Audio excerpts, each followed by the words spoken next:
Good day! Here are the stories for the Manila Times for Saturday, July 30, 2022.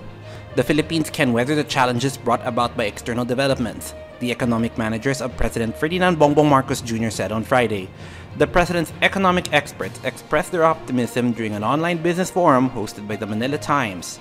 In a pre-recorded message to the forum participants, Finance Secretary Benjamin Diokno warned of the difficulties ahead, citing the inflation rate, the lingering effects of the coronavirus pandemic, and the volatility of global politics. He said the Marcos administration will be guided by an 8-point socio-economic agenda in steering the economic back to its high-growth trajectory before the pandemic.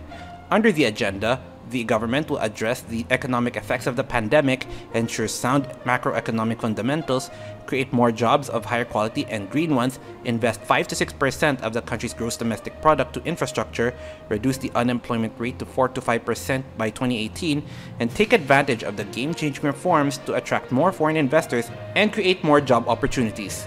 To cut the budget deficit, encourage fiscal sustainability, and support strong economic growth, the government will practice fiscal discipline and implement a medium-term fiscal framework.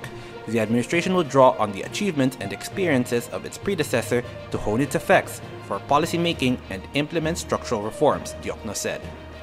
Malacanang on Friday said the proposed national budget for 2023 is being fine-tuned but assured the public that it will be submitted to Congress on time. Press Secretary Rose Beatrix Trixie Cruz Angeles made the statement after a special cabinet meeting led by President Marcos to tackle the proposed 5.628 trillion peso budget. The Department of Budget and Management promised to submit the proposed budget to Congress on August 22, 2 days ahead of the constitutional deadline, Cruz Angeles said. The Executive Department must submit the proposed National Expenditure Program to Congress within 30 days from the opening of the regular session of Congress. The number of deaths from the earthquake that struck northern Luzon has risen to 10, the National Disaster Risk Reduction and Management Council reported on Friday. The NDRRMC said the bodies of 4 people earlier reported as missing following a landslide in Luba, Abra have been recovered. The agency also said 136 were injured in the 7.3 magnitude quake that struck on Wednesday. The agency also said 136 were injured in the magnitude 7 quake that struck on Wednesday. A total of 19,486 families were affected by the quake, whose epicenter was near Tayum town in Abra, but whose effects were felt as far as Metro Manila. The NDRRMC also said 7,331 individuals were displaced and 1,248 were staying at 26 evacuation centers. The NDRRMC said the figures represent 2 regions, 8 provinces, 42 cities and municipalities, and 246 villages. Power has been restored in all quake-hit areas, it said. A total of 1,583 houses were damaged, 48 of which were completely destroyed. There were no estimates yet on the damage to agriculture. The NDRRMC said 99 buildings, roads, churches, and hospitals were damaged. A 31-year-old Filipino who arrived on July 19 is the country's first case of the monkeypox virus. Department of Health Deputy Spokesman Beverly Lorraine Ho said on Friday the individual had traveled to countries that have monkeypox cases. The person had a reverse transcript polymerase chain reaction test at the Research Institute for Tropical Medicine, which turned out positive on July 28. The patient has been discharged and is under strict home isolation and monitoring, Ho said. The DOH has identified 10 close contacts, 3 of whom were from the same household as the patients and have been advised to quarantine. Monkeypox has been reported in at least 16 countries. Nearly 9.2 million students have already enrolled for school year 2022-2023, according to the Department of Education. Based on data by DepEd's Learning Information System as of July 29, a total of 9,192,331 have already been enrolled since the registration started on Monday.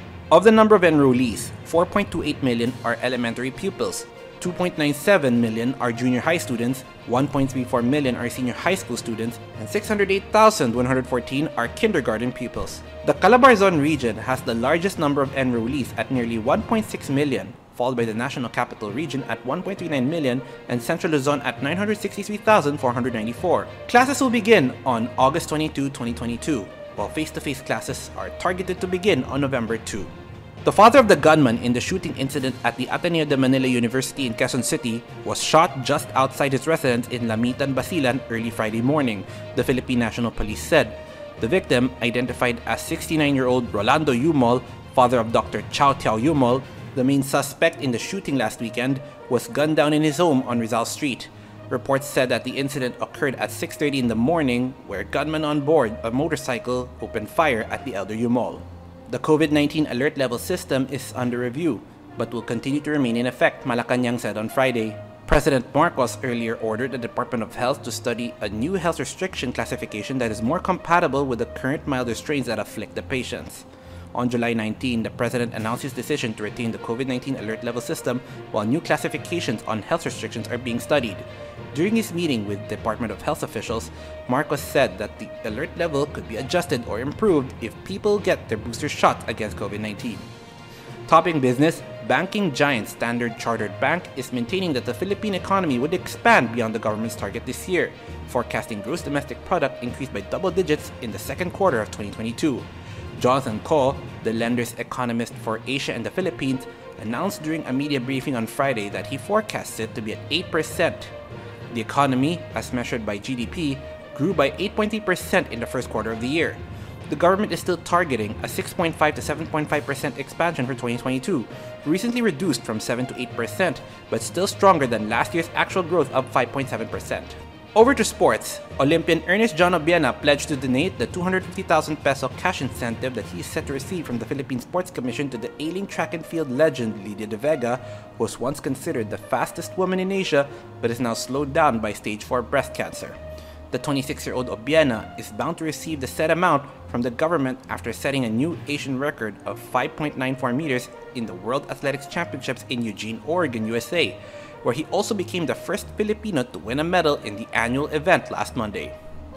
Antonio Contreras and Danton Remoto are today's front page columnists. Contreras discusses on negative emotions surrounding Filipinos, while Remoto talks about the book Insurrecto. Today's editorial tackles the greening of the Philippine airline industry. Read a full version on the paper's opinion section or listen to the voice of the Times. For more news and information, get a copy of the Manila Times on print, subscribe to its digital edition, or log on to www.manilatimes.net. Follow us on Twitter, Facebook, or Instagram, and keep up with the Times. On behalf of the Manila Times, this is Eric John Sico reporting. Have a safe weekend ahead. Our longest trusted English newspaper since 1898. Now available digitally. Computer. Order the Manila Times Digital Edition. Subscribed. Get the Manila Times Digital Edition for less than 2 pesos and 50 centavos per day when you sign up for 1 year. The Manila Times, news source of choice, trusted since 1898.